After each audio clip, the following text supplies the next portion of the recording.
ദൈവനാമം മഹത്വപ്പെടുമാറാകട്ടെ. കർത്താവായ യേശുക്രിസ്തുവിൻ്റെ പരിശുദ്ധമായ നാമത്തിൽ നിങ്ങൾക്കെല്ലാവർക്കും എൻ്റെ വിനീതമായ സ്നേഹവന്ദനം. ദൈവത്തിൽ നിന്ന് സാക്ഷ്യം ലഭിച്ച വിശ്വാസ വീരന്മാർ, അതാണ് ഇന്നത്തെ നമ്മുടെ ധ്യാന വിഷയം. നല്ലവനായ ഹൃദയങ്ങൾ അറിയുന്ന തേജോമയനായ ദൈവത്തിൽ നിന്ന് സാക്ഷ്യം പ്രാപിച്ച വിശ്വാസ വീരന്മാർ, അവരെക്കുറിച്ച് എന്തെല്ലാമാണ് ദൈവം പരിശുദ്ധാത്മാവ് സാക്ഷിച്ചിരിക്കുന്നത്? The testimony words of God. ദൈവത്തിൻ്റെ മഹത്വം.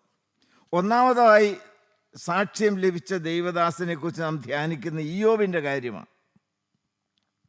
ഇയ്യോബിൻ്റെ പുസ്തകം 1-ാം അധ്യായം 8-ാമത്തെ വാക്യവും 2-ാം അധ്യായത്തിൻ്റെ 3-ാമത്തെ വാക്യവും നമുക്ക് വായിച്ചു കേൾക്കാം. യഹോവ സാത്താനോട്, എന്റെ ദാസനായ ഇയ്യോബിന്റെ മേൽ നീ ദൃഷ്ടി വച്ചുവോ? അവനെ പോലെ നിഷ്കളങ്കനും നേരുള്ളവനും ദൈവഭക്തനും ദോഷം വിട്ടകലുന്നവനും ഭൂമിയിൽ ആരുമില്ലല്ലോ എന്ന് അരുളി ചെയ്തു. യഹോവയായ ദൈവം ഇയ്യോബിനെ കുറിച്ച് പറയുന്നത് നാം ഞെട്ടലോടെ കേൾക്കുകയാണ്. ഭൂമിയിൽ മറ്റാരുമില്ലാത്ത വിധത്തിൽ ദൈവത്തിന് എടുത്തു പറയുവാൻ തക്കവണ്ണം ചില സ്വഭാവ മേന്മകൾ ഇയ്യോബിന് ഉണ്ടായിരുന്നു. 4 കാര്യങ്ങളാണ് എടുത്തു പറഞ്ഞിരിക്കുന്നത്. നിഷ്കളങ്കൻ, നേരുള്ളവൻ, ദൈവഭക്തൻ, ദോഷം വിട്ട് അകന്നവൻ. ദൈവത്തിന് സ്തോത്രം. There is none like him in the earth. ഇയ്യോബിനെ പോലെ ഭൂമിയിൽ ആരുമില്ല എന്ന് ഒരു മനുഷ്യനോ വീട്ടിലുള്ളവരോ അല്ല പറഞ്ഞത്. എല്ലാം അറിയുന്ന ദൈവമാണ്. Blameless man, an upright man, one who reverently fears God and who shuns from evil. ദൈവത്തിന് സ്തോത്രം. abstains from evil. എന്തുമാത്രം അനുകരണീയമായ മാതൃകയാണ് നമുക്ക് ഈ ദൈവഭക്തനിൽ കാണുന്നത്. നിഷ്കളങ്കനാണ്.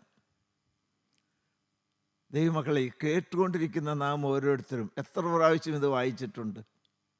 ദൈവത്തിന് മതിയാകുന്നില്ല. എടുത്തു പറയുകയാണ് 2-ാം അധ്യായത്തിന് 3-ാമത്തെ വാക്യം വായിച്ച്. എന്റെ ദാസനായ ഇയ്യോബിന്റെ മേൽ നീ ദൃഷ്ടി വച്ചുവോ? അവനെ പോലെ നിഷ്കളങ്കനും. സാത്താനോട് ചോദിക്കുകയാണ്. അവനെ പോലെ നിഷ്കളങ്കനും നേരുള്ളവനും ദൈവഭക്തനും ദോഷം വിട്ടകലുന്നവനും ഭൂമിയിൽ ആരുമില്ലല്ലോ. ദൈവത്തിന് സ്തോത്രം. ദൈവമക്കളെ, അങ്ങനെയുള്ളവരെയാണ് സാത്താൻ ലക്ഷ്യം വെക്കുന്നത്. തുടക്കത്തിൽ തന്നെ എന്താണ് യഹോവയായ ദൈവം പറയുന്നത്? 1-ാം അധ്യായം എടുത്ത് 1-ാം അധ്യായത്തിന്റെ 1-ാമത്തെ വാക്യം. ഊസ് ദേശത്ത് ഇയ്യോബ് എന്ന് പേരുള്ള ഒരു പുരുഷനുണ്ടായിരുന്നു. ഊസ് ദേശത്ത് ഇയ്യോബ് എന്ന് പേരുള്ള ഒരു പുരുഷനുണ്ടായിരുന്നു. അവൻ നിഷ്കളങ്കനും നേരുള്ളവനും ദൈവഭക്തനും ദോഷം വിട്ടകലുന്നവനുമായിരുന്നു. ദൈവത്തിന് മതിയാകുന്നില്ല.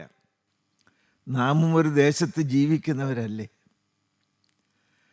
ഞാനും അല്പം ലജ്ജാഭാരത്തോടെ എന്നിലേക്ക് തന്നെ ചുരുങ്ങിക്കൊണ്ടാണ് ഇത് പറയുന്നത്.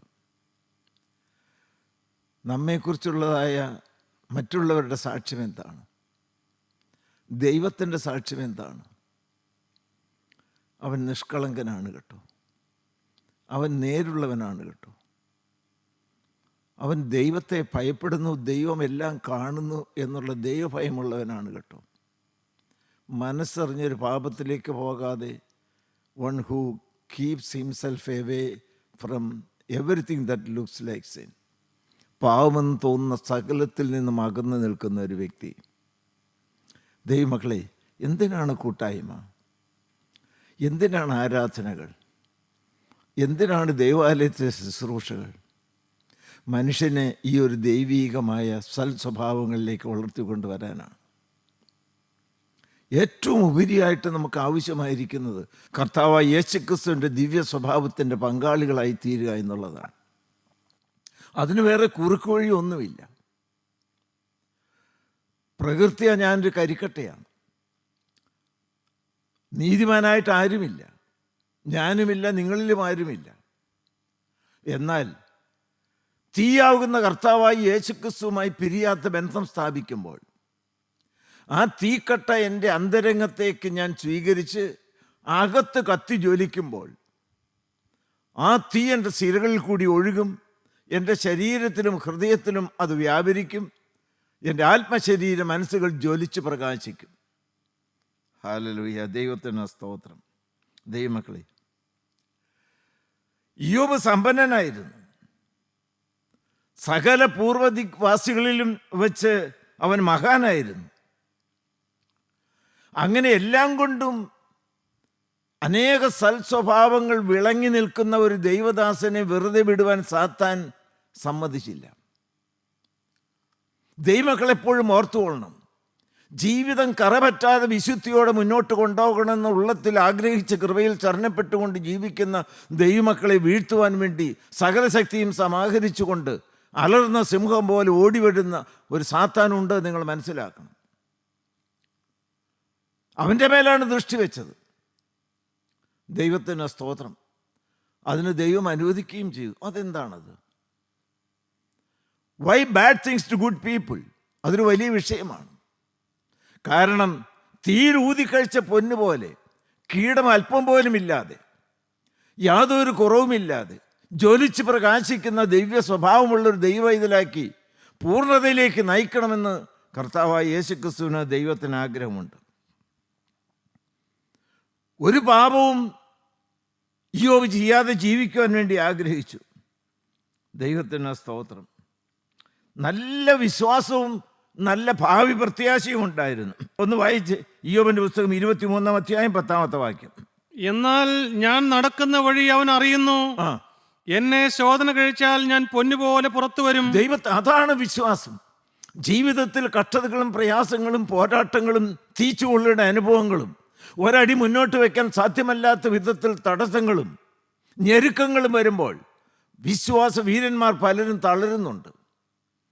എന്നാൽ ഇയ്യോബ് വളരെ പ്രത്യാശയോടെ, സ്നേഹം മാത്രമായിരിക്കും ദൈവത്തിലേക്ക് നോക്കിക്കൊണ്ട് പറയുകയാണ്, ഇത്രമാത്രം വലിയ ശോധന വന്നാലും ഞാൻ തളർന്ന് കത്തി ചാമ്പലായി പോകാതെ ജയാളിയായി മുന്നോട്ട് വരും. ദൈവത്തിന് സ്തോത്രം. നല്ല പ്രത്യാശയാണ്. ഇവിടെ എന്നതെല്ലാം കഷ്ടതകളും പ്രയാസങ്ങളും ഉണ്ടെങ്കിലും നിത്യത ഞാൻ ദൈവസന്നിധിയിൽ ശോഭിക്കുമെന്നുള്ളതായ പ്രത്യാശ. വായിച്ചേ 19-ാം അധ്യായം ഇയ്യോബ് 19-ന്റെ-26 വായിച്ചേ. എന്റെ ത്വക്ക് ഇങ്ങനെ നശിച്ച ശേഷം, എന്റെ ത്വക്ക് ഇങ്ങനെ നശിച്ച ശേഷം ഞാൻ ദേഹസഹിതനായി ദൈവത്തെ കാണും. ദൈവത്തെ 27-ാമത്തെ വാക്യം. ഞാൻ തന്നെ അവനെ കാണും. ഞാൻ തന്നെ അവനെ കാണും.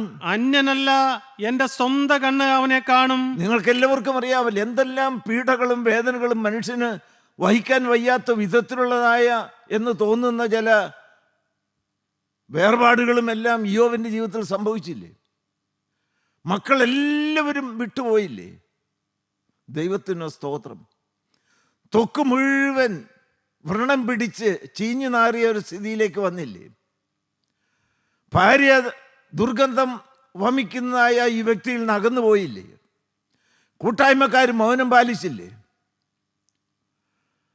മിണ്ടേണ്ടവർ മിണ്ടിയില്ല, മിണ്ടിയവരോ അരുതാത്തതെല്ലാം പറഞ്ഞു, പറയരുതാത്ത പറഞ്ഞു, പറയേണ്ടത് പറയാതിരിക്കുന്നവരും. ദൈവമക്കളെ, എല്ലാവരും കൈവിട്ടല്ലോ എന്ന് തോന്നി. പക്ഷേ ഇയ്യോബ് ഒരിക്കലും തളർന്നില്ല. എന്തിനാണ് ദൈവം ഇത് അനുവദിച്ചത്? വളരെ വ്യക്തമായൊരു ഉദ്ദേശമുണ്ടായിരുന്നു. ഇത്രമാത്രം ദൈവത്തിനെ ആശ്രയിച്ച് ദൈവഭയത്തിൽ വിശുദ്ധിയോടെ ജീവിച്ച ദൈവവൈതലിൻ്റെ ജീവിതത്തിലേക്ക് ഇത്രമാത്രം കഠിന ചോദനകൾ കടത്തിവിടുവാൻ തക്കവണ്ണം സാത്താന് ദൈവം അനുവദിച്ചതിൻ്റെ പിന്നിലുള്ള രഹസ്യം എന്താണ്? പൂർണ്ണതയിലേക്ക് നയിക്കണം. അനേക കഷ്ടങ്ങളിൽ കൂടി ദൈവരാജ്യത്തിൽ കടക്കേണ്ടതാവുന്നു. കഷ്ടതയിൽ തികഞ്ഞവനാണ് കർത്താവായി യേശുക്രിസ്തു. തന്നിനായിരിക്കുന്ന പൗലോസ്ലീഹ പറഞ്ഞു, കർത്താവായി യേശുക്രിസ്തുവിൻ്റെ കഷ്ടതയിൽ കുറവായുള്ളത് ഞാൻ എൻ്റെ ശരീരത്തിൽ പൂരിപ്പിക്കുന്നു. ഹല്ലേലൂയ! എന്തു വലിയൊരു കാഴ്ചപ്പാട്. പൗലോസ്ലീഹായും ഇതുപോലുള്ള കഷ്ടതകൾ സഹിച്ചു എന്നുള്ള കാര്യം നിങ്ങൾക്കറിയാമല്ലോ. വാസ്തവത്തിൽ എന്ത് ശുദ്ധീകരണത്തിന് വേണ്ടിയിട്ടാണ് ഇതെല്ലാം ഇയ്യോബ് അനുഭവിക്കേണ്ടി വന്നത്? വായിച്ചേ 32-ാമത്തെ അധ്യായം 1-2 വാക്യങ്ങൾ. 32-ന്റെ ജഡത്തിൽ ഒരു പാപം ചെയ്യാൻ ഒരു അന്യ സ്ത്രീയെ മോഹത്തോടെ നോക്കുവാൻ വേണ്ടിയിട്ട് ഇയ്യോബ് കണ്ണു വിട്ടു കൊടുത്തിട്ടില്ല. പുതപ്പില്ലാത്തവന് പുതപ്പ് കൊടുക്കാതെ സുഖമായി ഇദ്ദേഹം ജീവിച്ചില്ല. പട്ടിണി കിടക്കുന്നവർ കണ്ടിട്ട് മൃഷ്ടാന്ന ഭോജനം കഴിച്ച് സുഖിച്ച് പൊളച്ച് ജീവിക്കാമെന്ന് ഇയ്യോബ് വിചാരിച്ചില്ല. എല്ലാവരെയും കരുതി എല്ലാവർക്കും വേണ്ടി ചെയ്യാവുന്നിടത്തോളം സഹായങ്ങളെല്ലാം ചെയ്തു. പക്ഷെ ജീവിതത്തിൽ ഒരു അപകട സ്വഭാവമുണ്ടായിരുന്നു. എന്താണ്? 22:1-2 വായിച്ചേ. അങ്ങനെ ഇയ്യോബ് തനിക്ക് തന്നെ നീതിമാനായി തനിക്ക് തന്നെ നീതിമാനായി തോന്നി. വലിയൊരു അപകടമായി പോയി അത്. ദൈവമക്കളെ, അവകാശവാദം ഉയർത്തുവാൻ തക്കവണ്ണമുള്ള എല്ലാ കാര്യങ്ങളും ഇയ്യോബിൻ്റെ ജീവിതത്തിലുണ്ട്. തനിക്ക് തന്നെ നീതിമാനായി തോന്നി. എന്താണ് ദൈവത്തിൻ്റെ വചനം പറയുന്നത്? നീതിമാൻ ആരുമില്ല, ഒരുത്തൻ പോലുമില്ല. ഒരുത്തൻ അത്രേ നീതിമാൻ, പാപമില്ലാത്ത കർത്താവായ യേശു ക്രിസ്തു മാത്രം. അവനാണ് നീതിമാനും അവനാണ് നീതീകരിക്കുന്നവനും. ജീവിത വിശുദ്ധി കാത്തു സൂക്ഷിക്കുന്ന ദൈവമക്കളുടെ ജീവിതത്തിൽ സംഭവിക്കുന്ന ഗുരുതരമായിരിക്കുന്ന ഒരു അപകടമാണ് സ്വയം നീതീകരണം. ഓൾമോസ്റ്റ് ഓൾ റൈറ്റ്, കുഴപ്പമൊന്നും ഇല്ലല്ലോ എന്നാണ്. സ്വർഗത്തിൻ്റെ വാതിൽ അടഞ്ഞിരിക്കും. പക്ഷെ ദൈവം അത് ആഗ്രഹിക്കുന്നില്ല.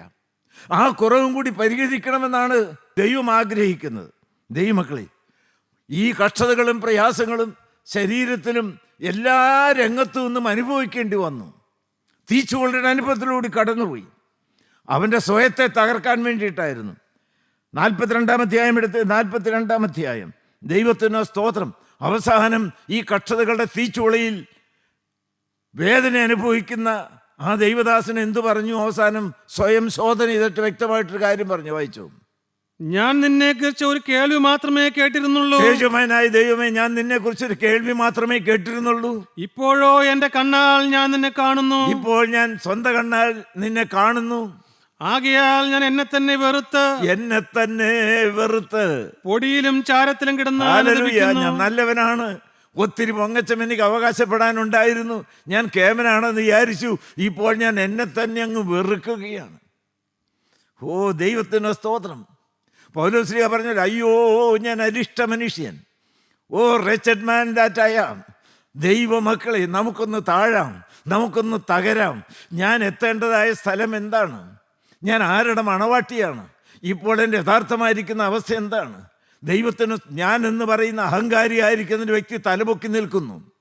ദൈവത്തിന് മാലാഖയെ പിശാചാക്കി മാറ്റുന്ന ഞാൻ ഭാവം. ദൈവത്തിന് സ്തോത്രം. അത് ദൈവത്തിൻ്റെ സ്നേഹം വ്യാപരിച്ചുകൊണ്ട് കഷ്ടതയിലൂടെ അവനെ ശുദ്ധീകരണത്തിൻ്റെ പാതയിലൂടെ നടത്തി. അതാണ് സ്നേഹത്തിൻ്റെ പരമോന്നതമായിരിക്കുന്ന പ്രവർത്തനം. എന്ത് ഫലമായി ഈ ഒരു കഷ്ടതയുടെ തീച്ചുളയിലൂടെ കടക്കേണ്ടി വന്നുകൊണ്ട് ആത്യന്തികമായിരിക്കുന്ന ഫലം എന്താണ്? 42-ാം അധ്യായത്തിൻ്റെ 10-ാമത്തെ വാക്യവും 12-ാമത്തെ വാക്യവും. ഇയ്യോബ് തന്റെ സ്നേഹിതന്മാർക്ക് വേണ്ടി പ്രാർത്ഥിച്ചപ്പോൾ യഹോവ അവന്റെ സ്ഥിതിക്ക് ഭേദം വരുത്തി. യഹോവ ഇയ്യോബിന്റെ സ്ഥിതിക്ക് ഭേദം വരുത്തി. അടുത്ത വാക്യം. മുമ്പേ ഉണ്ടായിരുന്നതൊക്കെയും യഹോവ ഇയ്യോബിന് ഇരട്ടിയായി കൊടുത്തു. മുമ്പേ ഉണ്ടായിരുന്നതൊക്കെയും നഷ്ടപ്പെട്ടതെല്ലാം ഇരട്ടിയായി ദൈവം നിർവടിയായി തിരികെ കൊടുത്തു. വായിക്കാം. ഇങ്ങനെ യഹോവ ഇയ്യോബിന്റെ പിൽക്കാലത്തെ അവന്റെ മുൻകാലത്തേക്കാൾ അധികം അനുഗ്രഹിച്ചു. ഹല്ലേലൂയ. ദൈവത്തിന് സ്തോത്രം. ഒരു ദൈവം ജീവിക്കുന്നു. അവൻ മുഴുവൻ സ്നേഹമാണ്, അവൻ മുഴുവൻ മധുരമാണ്, അവൻ മുഴുവൻ കരുണയാണ്. ഈ വാർദ്ധക്യത്തിൽ ഇത് അനുഭവിച്ചുകൊണ്ടാണ് ഞാൻ പറയുന്നത്. ദൈവത്തിന് സ്തോത്രം. എന്നെ ഞാനാക്കി മാറ്റിയത് ജീവിതത്തിൻ്റെ ചില വേദനകളാണ്. ദൈവത്തിന് സ്തോത്രം. അനേക പാഠങ്ങൾ പഠിച്ചത് കണ്ണുനീരിൽ നിന്നാണ്. ദൈവമക്കളെ, അതുകൊണ്ട് ഇന്ന് ഇയ്യോബിനെ കുറിച്ച് നാം ധ്യാനിക്കുമ്പോൾ ജീവിതത്തിൻ്റെ തീച്ചുകളുടെ അനുഭവത്തിൽ കൂടി കടന്നു പോകുന്ന ദൈവമക്കൾ ഒരു കാര്യം ഓർത്തുകൊള്ളണം. അത് നിന്നെ പൊന്നാക്കാൻ വേണ്ടിയിട്ടാണ്, വിശുദ്ധീകരണം പ്രാപിക്കാൻ വേണ്ടിയിട്ടാണ്. ദൈവത്തിന് സ്തോത്രം. ദൈവം അവസാനം സാക്ഷിച്ചു. ദൈവം സ്വർഗവാതിൽ അവന് വേണ്ടി തുറന്നു. അവന് സകല നന്മകളും അനുഗ്രഹങ്ങളും ഭൂമിയിൽ വെച്ച് തന്നെ പ്രദാനം ചെയ്യുകയും ചെയ്തു. ദൈവത്തിന് സ്തോത്രം. ദൈവമക്കളെ, രണ്ടാമത്തെ കാര്യം എന്താണ്? രണ്ടാമത്തെ ആർക്കാണ് സാക്ഷ്യം ലഭിച്ചത്? എബ്രായർ 11:4.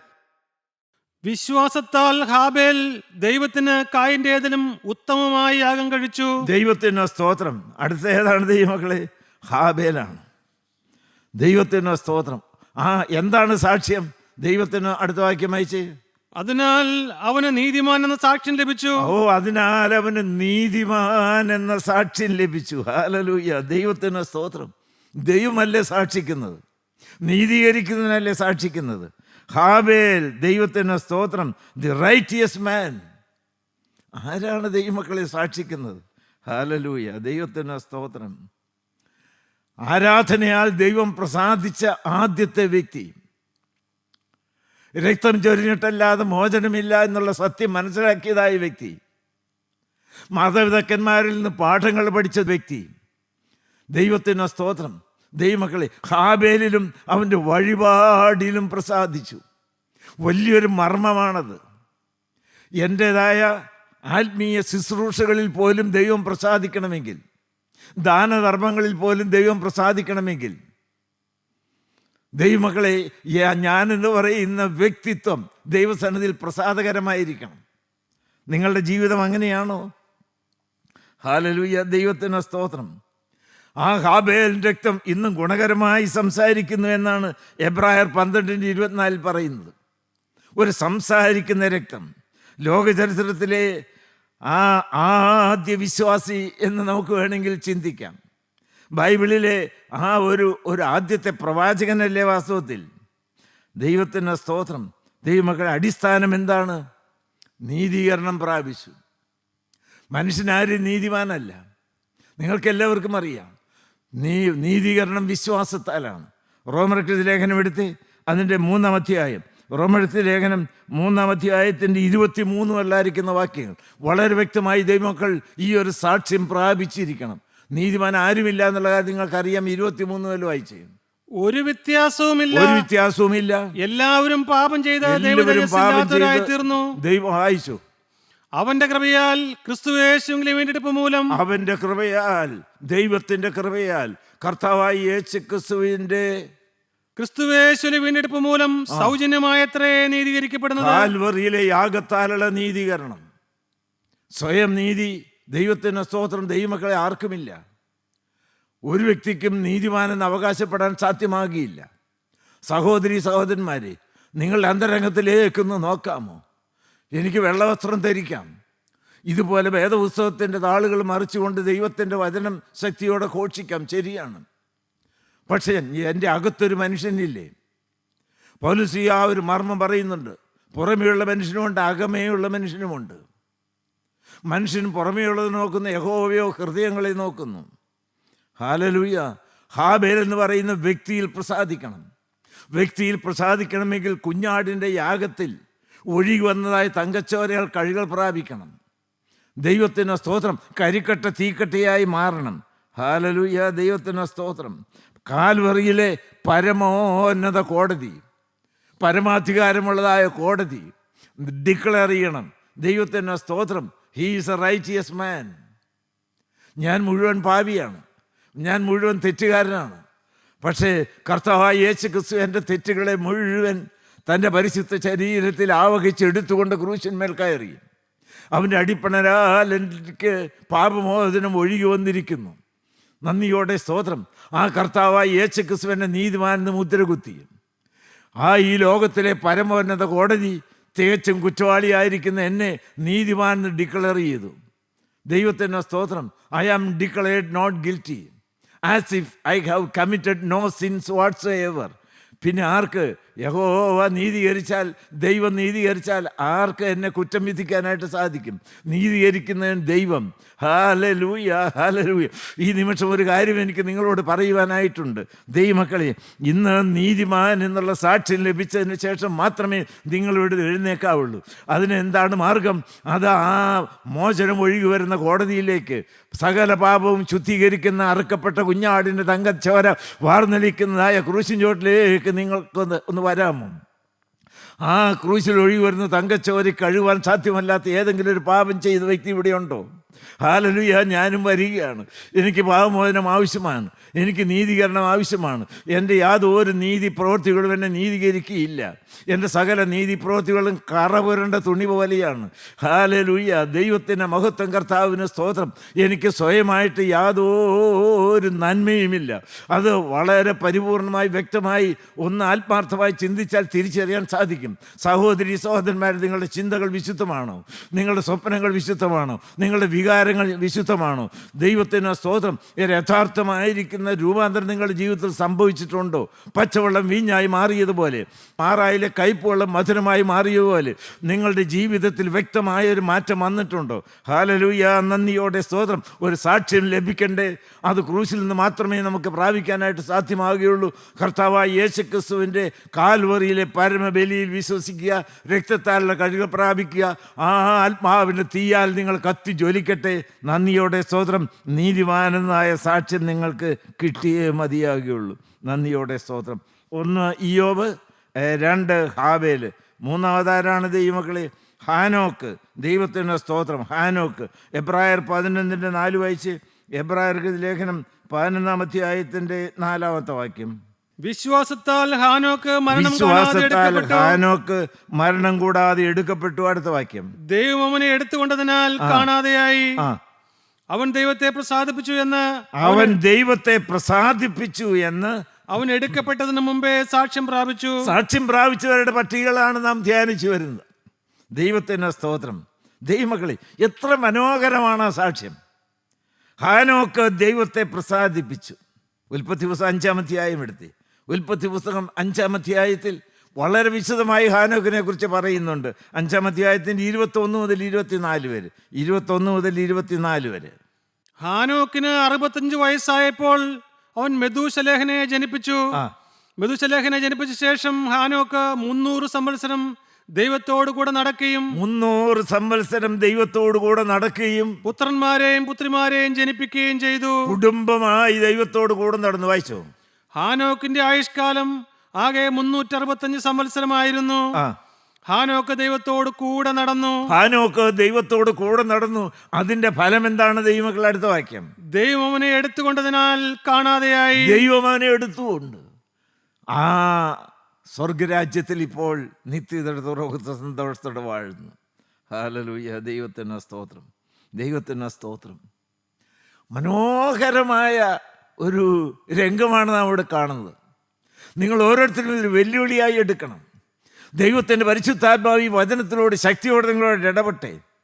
വക്രതയും കോട്ടമുള്ളതായ ഒരു തലമുറയുടെ നടുവിലാണ് നാം ജീവിക്കുന്നത്. Every air is sin toxic. ദൈവത്തിന് സ്തോത്രം. A sin saturated world. അതിൻ്റെ മധ്യത്തിൽ അനിന്ദരും പരമാർത്ഥികളും ദൈവത്തിൻ്റെ നിഷ്കളങ്ക മക്കളുമായി നിൽക്കാൻ നിങ്ങൾക്ക് വല്ല പരിപാടിയുണ്ടോ? ദൈവം പ്രസാദിക്കുന്ന ഒരു ആളത്വത്തിൻ്റെ ഉടമയായി മുന്നോട്ട് പോകണമെന്ന് വാശിയോടെ ഒരു തീരുമാനവും സമർപ്പണവും നിങ്ങൾക്കുണ്ടോ? ദൈവത്തിന് സ്തോത്രം. അതിന് കുടുംബ പ്രാരാബ്ധം, ആ കുഞ്ഞുങ്ങളെ നോക്കണ്ടേ, അതിനിടയ്ക്ക് രോഗമില്ലേ?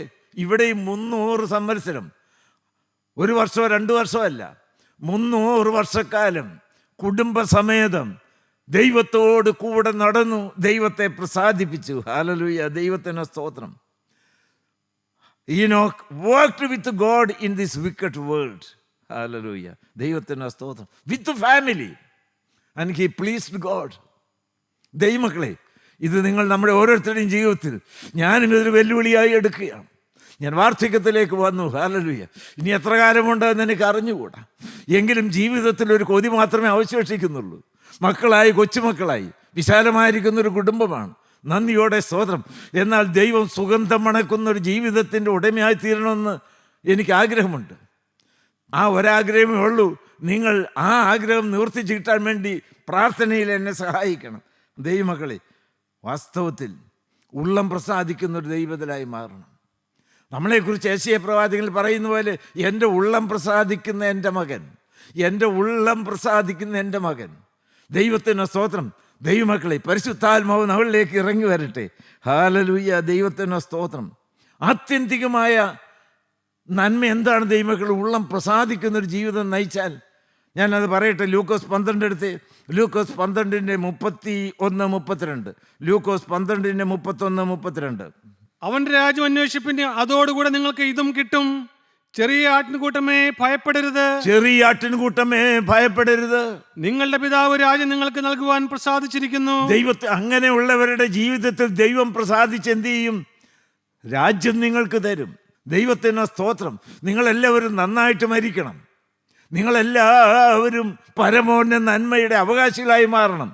അതെന്താണ്? സ്വർഗരാജ്യത്തിൻ്റെ അവകാശികളായി മാറണം. നന്ദിയോടെ സ്തോത്രം. അതിന് എന്ത് വേണം?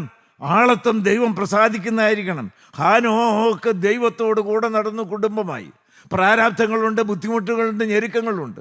പക്ഷേ ദൈവം പ്രസാദിക്കുന്ന ഒരു ജീവിതമായിരിക്കണം നമ്മൾ നയിക്കുന്നത്. അങ്ങനെയുള്ളവർക്ക് വേണ്ടി സ്വർഗവാതിൽ തുറക്കും. ദൈവത്തിന് സ്തോത്രം. ദൈവമക്കളെ, ഒരു കാര്യം കൂടി ഞാൻ പറഞ്ഞ് അവസാനിപ്പിക്കാം. സംഖ്യാപുസ്തകം 14-ാം അധ്യായത്തിൻ്റെ 24-ാമത്തെ വാക്യം വായിച്ച്. ഒന്ന്, ഇയ്യോബ് ദൈവം പ്രസാദിച്ച മനുഷ്യനായിരുന്നു. ദൈവം സാക്ഷിച്ചു, നീതിമാനാണ്, നിഷ്കളങ്കനാണ്, ദൈവഭക്തനാണ്, ദോഷമിട്ട് അകന്നവനാണ്. ഹാബേല് നീതിമാനാണ്, ദൈവത്തെ റൈറ്റിയസ് മാൻ. ഹാനോക്ക് ദൈവത്തെ കുടുംബമായി ജീവിച്ച് പ്രസാദിപ്പിച്ചു. ദൈവത്തിന് സ്തോത്രം. 4-ാമത്തെ കാര്യം എന്നാണ്? സംഖ്യാപുസ്തകം 14-24.